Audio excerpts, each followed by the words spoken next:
Hey everybody, Sean Ferrick here for Trek Culture, and we got some trailers yesterday. Yes, we did. It was Comic-Con at Home on Friday, and Jerry O'Connell, who also is known as Commander Jack Ransom, hosted a panel that featured the entire crew of the new Star Trek Prodigy. The heroic Paul Sutherland and Chris Thompson have put together this very quick turnaround of a video, so without further ado, here are 10 talking points from the Star Trek Prodigy trailer. Number 10.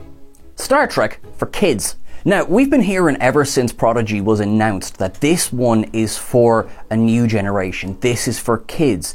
And the trailer really goes away towards showing that. So for example, the opening logos, which are the Paramount Plus Mountain and the Nickelodeon Blimp, they come together, but it's actually been announced that rather than going to air on Nickelodeon, it's going to air as part of the larger Star Trek universe slate of shows.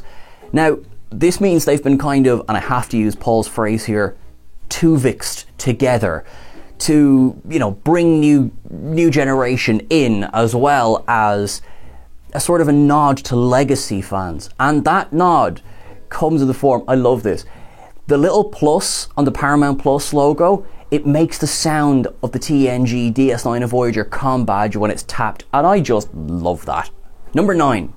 No one shall escape corporate synergy. The trailer shows 17-year-old Maverick Dal imprisoned on a planet. Now, we don't know this at this point, but we also do know that it's in the Delta Quadrant. He talks about how he's gonna get off the planet and get away. Now, this is our first real look at him, and it looks like they're in some sort of forced labor camp.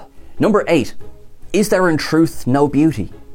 Now, Dal speaks to Zero, who is played by the Crown's Angus Imrie on the planet, and he tells them that we're going to escape.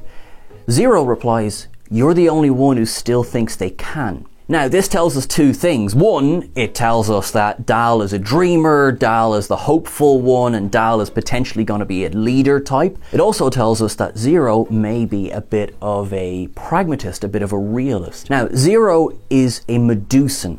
Now, they have appeared in Star Trek only once before, way back in the original series episode, Is There in Truth No Beauty? Now, we learned in that episode that normal eyes can't look on the Medusans without driving people insane. Unless, of course, they have a rad visor. Number 7. Worf's first adventure. Now, okay, calm down. This is not a cameo from Michael Dorn's Worf. This is a reference to the Breaker. The character of Rok-Tahk, just to look at her, is big, hulking, seemingly tailor-made to be the security officer on board the new ship. Couldn't be farther from what they're doing with the character. Now, the Breaker were introduced in the novel Worf's First Adventure by Peter David. That's the only, so far, appearance of the Breaker in the Star Trek universe. So they're moving from, if you like, memory beta to memory alpha. Again, the look of this character suggests a hulking, gravelly voice. So when the voice of 8-year-old Riley Alazraki comes out of Rok-Tahk's mouth, that just sets up for how silly the show can be, but also how it's going to go against expectations as well. Number 6. Stuck with Derek in the Delta Quadrant. Now, Jason Mantzoukas is playing Jankom Pog, who is a Tellarite, and he opens his appearance by saying, "Well, looks like you're stuck with me." We know Mantzoukas from being incredibly talented voice actor and face actor? Live action actor. We know him as Derek from The Good Place. We know him as Pimento from Brooklyn Nine-Nine. I personally love him from Big Mouth as well. He is going to be playing this argumentative Tellarite character. So, now, there's another thing. We have a Medusan, we have a Breaker, and we have a Tellarite, all three of whom are Alpha Quadrant aliens. They're in the Delta Quadrant. How did they get there? More questions that are being posed by this trailer. Number 5. Murph! I'm assuming you've seen Interstellar to get that reference. Now, we got from the Star Trek panel D. Bradley Baker, try saying that 10 times fast. It gave us our first listen to what Murph is going to sound like and I cannot replicate those sounds. That's why D. Bradley Baker is paid the big bucks. He, of course, is very, very well known for being every clone in the Clone Wars and 4 out of the 5 in the Bad Batch. But his little meeps and noises, combined with the image of Murph in this trailer, I mean, I think we are going to be rivaling, you know, legacy characters like Spock and Data for the greatest Star Trek character of all time. Murph is said to be Rok-Tahk's kind of familiar or lieutenant, and right now I know how jealous I am of Rok-Tahk. I want Murph as my friend. 4. It's about family. Ella Purnell is playing Gwyn, who is a Vau N'Kat. Now, these are a new race of aliens for Star Trek, which makes sense with the Delta Quadrant setting. Now, we know that Gwyn's father is the one who owns the prison planet on which the rest of the team are imprisoned, and she says, "I tried to save you." Now, then we hear Dal's voice saying, "We can save each other." Now, this is very much about the togetherness of the family aspect of the show that we're going to get with this. It's a nice little just teaser. It's only 2 sentences and tells us pretty much everything we need to know. Also, pretty much confirms that Gwyn is going to help these guys escape. Number 3, cue Jerry Goldsmith. Oh my god. It goes without saying how much we love Jerry Goldsmith just in general. I mean, the music that he brought to Star Trek is just mwah. His connection in this trailer, it runs a little bit deep. So first of all, his version from the motion picture of Alexander Courage's original Star Trek theme is what plays over the reveal of the USS Protostar.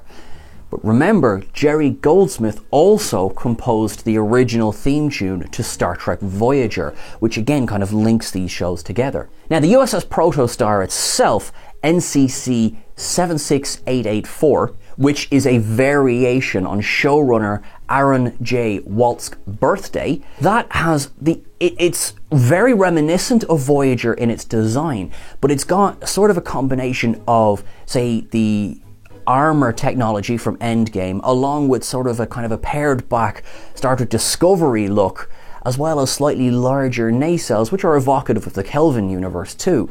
Awesome, and I can't wait for a model of it.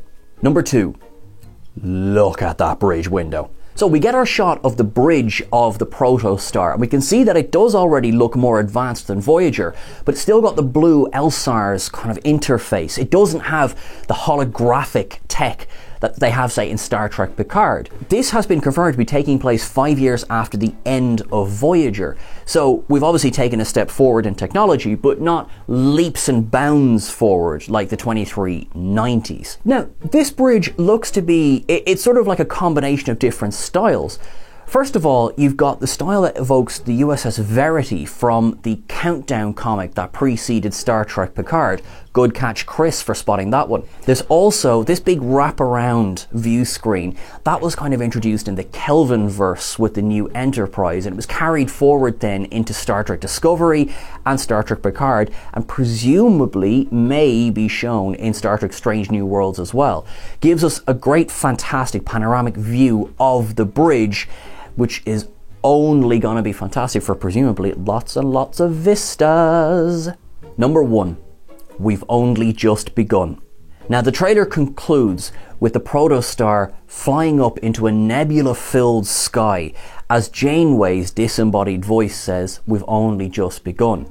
Now, we're delighted, obviously, that Kate Mulgrew is returning to Star Trek. She'll be playing the emergency training hologram, which takes the form of Captain Janeway, but as Mulgrew revealed during the Star Trek panel, it has all of the traits of Vice Admiral Janeway. Host Jerry O'Connell called her Vice Lieutenant Janeway, which means effectively we're both getting sort of a sequel to Star Trek Voyager, while we could also safely say that, don't worry, whatever it does doesn't affect Janeway's story. It's a great fun way of bringing her back without bringing her back, if you know what I mean. Now, there was one last thing revealed in the panel. Now, this could have been a slip of the tongue, so read into this what you will, but Kate Mulgrew said she will be guiding the crew to a new galaxy, not just a new quadrant. Who knows? Now that's everything. Paul, thank you so much for putting this together. Chris, thank you so much for turning this around. Sean, thanks for being a great presenter. Stop it. If you think that we missed anything, although fair play, drop it into the comments below. Please don't forget to like, share and subscribe. Remember, you can catch us over on Twitter at Trek Culture. You can catch myself at Sean Ferrick on Twitter and Instagram as well. Are you really excited for Star Trek? Let us know. In the meantime, guys, live long and prosper.